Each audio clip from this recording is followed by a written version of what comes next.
see on meie igapäevatöö ja mida me oma igapäevatöös näeme, on tegelikult see, et riskijuhtimine on võib-olla aeg-ajalt tahaplaanile jäänud ja riskijuhtimist tuleks ikkagi väga kindlalt, perioodiliselt kogu aeg jälgida, neid riske maandada.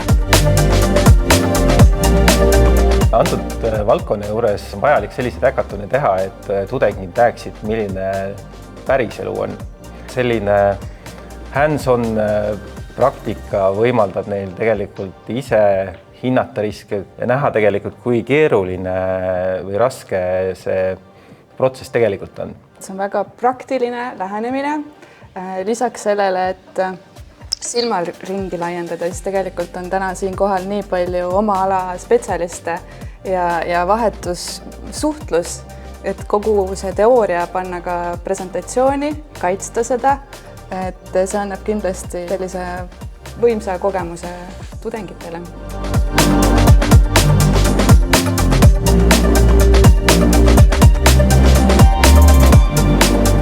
Ühest küljest mina räägin seda, mida mina tean, teisest küljest ma näen, mida nemad mõtlevad ja kuidas nemad nagu neid erinevaid riske siis hindavad ja mis see mõttekäik ja loogika seal taga on.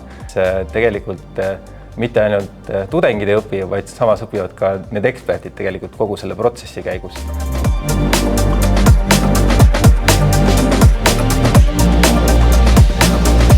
Head lahendused riskide maandamiseks tekivad meeskonnatööna.